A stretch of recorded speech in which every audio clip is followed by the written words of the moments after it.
Bismillahirrahmanirrahim. Assalamualaikum warahmatullahi wabarakatuh. Alhamdulillahilladzi arsalna alaina nabiyyan rahmatan lil alamin.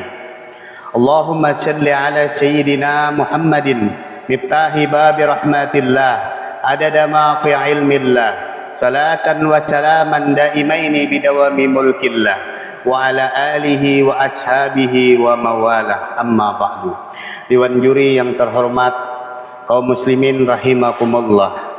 Dalam kesempatan ini ulun mohon izin sedikit menyampaikan tentang kebesaran daripada baginda Nabi sallallahu alaihi wasallam. Sebenarnya kalau kita membicarakan tentang keagungan dan kebesaran daripada baginda Rasulullah sallallahu alaihi wasallam ini, kita tidak akan cukup waktu. Karena betapa besar, betapa agung, betapa mulianya Rasulullah sallallahu alaihi wasallam ini. Para ulama sufi mengatakan figurnya Rasulullah ini adalah insanun kamil, manusia yang sempurna. Rasulullah sallallahu alaihi wasallam mulia di segi manapun, di sudut pandang manapun Rasulullah ini adalah mulia. Bahkan kemuliaan daripada Rasulullah sallallahu alaihi wasallam di segi penciptaan. Dalam satu riwayat dikatakan awal-awal yang Allah ciptakan di alam semesta ini adalah nurnya Nabi Muhammad sallallahu alaihi wasallam. Dan dari nur Nabi Muhammad sallallahu alaihi wasallam itu berpancar segala sesuatu, ciptaan demi ciptaan, baik di masa sekarang maupun di masa yang akan datang. Artinya Rasulullah sallallahu alaihi wasallam, nurnya Nabi Muhammad sallallahu alaihi wasallam diciptakan dari zatnya Allah Subhanahu wa taala. Sedangkan sesuatu selain daripada nurnya Nabi Muhammad sallallahu alaihi wasallam itu diciptakan daripada kun. Kun adalah merupakan isim sifat, sedangkan nur Nabi Muhammad adalah isim zat. Sesuatu yang tercipta dari isim zat itu tentunya lebih mulia daripada sesuatu yang diciptakan daripada isim sifat. Dewan juri yang terhormat, para jamaah kaum muslimin rahimakumullah, Rasulullah sallallahu alaihi wasallam ini mulia bukan hanya di dunia ini, akan tetapi juga kemuliaan Rasulullah sallallahu alaihi wasallam sampai ke negeri akhirat. Ketika di padang mahsyar nanti, ketika saat keadaan manusia sangat bersusah payah, sangat menderita karena huru-hara daripada padang mahsyar, maka ketika itu manusia berkumpul, berbondong-bondong menuju meminta kepada pertolongan para nabi. Tapi para nabi di kala itu tidak ada yang berani, yang bisa memberikan bantuan pertolongan.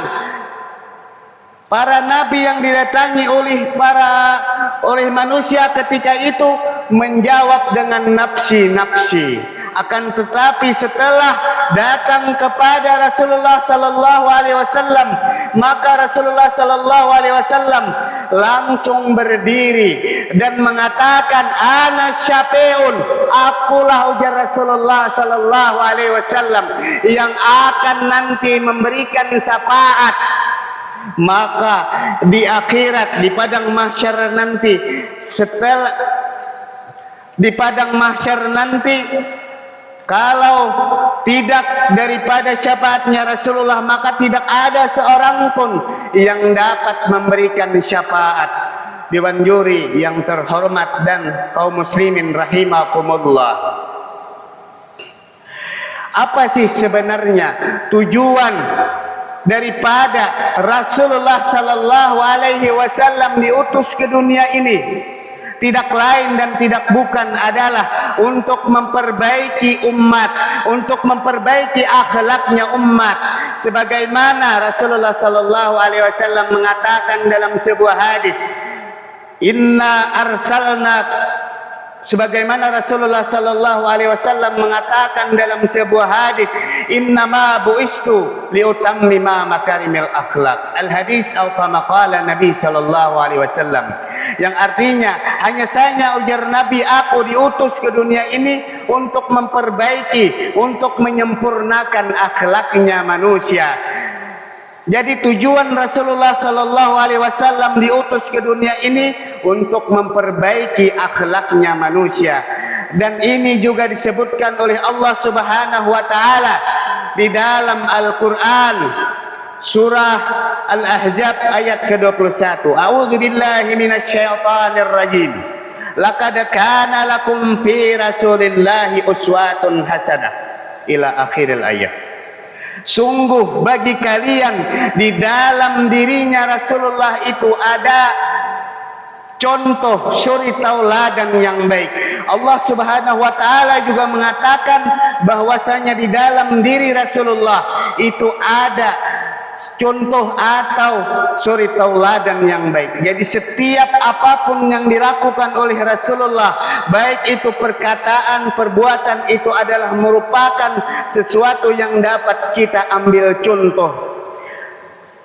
Dewan juri yang terhormat, para jamaah kaum muslimin rahimakumullah, di antara akhlaknya Rasulullah sallallahu alaihi wasallam adalah seperti yang disebutkan di dalam kitab Maulid Simtodoror oleh Al-Imam Al-Habib Ali bin Muhammad bin Husain Al-Habsyi, kana sallallahu alaihi wasallam idza da'ahul miskinu ijabahu ijabatan muajjalah. Adalah Rasulullah sallallahu alaihi wasallam ini apabila beliau diundang atau diseru oleh orang-orang miskin, maka Rasulullah sallallahu alaihi wasallam bersegera untuk menerima dan mendatangi daripada undangan orang miskin. Di antara akhlaknya Rasulullah adalah Rasulullah ini sangat dekat dengan orang miskin. Di zamannya Rasulullah sallallahu alaihi wasallam ada seorang sahabat yang sangat miskin. Dia bekerja sebagai buruh kasar, akan tetapi dia ini sangat mentakzimkan, sangat cinta dengan Rasulullah sallallahu alaihi wasallam. Jadi pada suatu hari ketika mengikut daripada salat berjamaahnya Rasulullah sallallahu alaihi wasallam, sahabat yang miskin ini mengambil posisi, mengambil tempat di saf yang paling belakang, akan tetapi yang sejajar dengan Rasulullah sallallahu alaihi wasallam. Ketika Rasulullah sallallahu alaihi wasallam selesai salat, maka sahabat yang miskin tadi langsung meninggikan badannya, sehingga sahabat yang miskin tadi meninggikan untuk dapat memandang daripada badannya, daripada wajahnya Rasulullah sallallahu alaihi wasallam. Setelah selesai salam Rasulullah sallallahu alaihi wasallam, maka seluruh sahabat langsung bersalaman kecuali salah satu sahabat yang miskin tadi. Dia merasa malu, dia merasa tidak percaya diri. Lalu setelah Rasulullah melihat ada sahabat yang tidak ikut bersalaman dengan Nabi, lalu ditanya oleh Rasulullah, wahai sahabat, kenapa engkau tidak mau bersalaman denganku?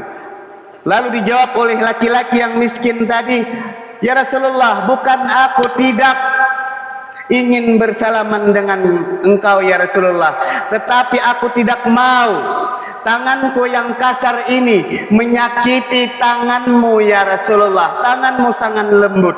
Lalu dijawab oleh Rasulullah sallallahu alaihi wasallam, coba aku lihat tangan yang kasar itu bagaimana.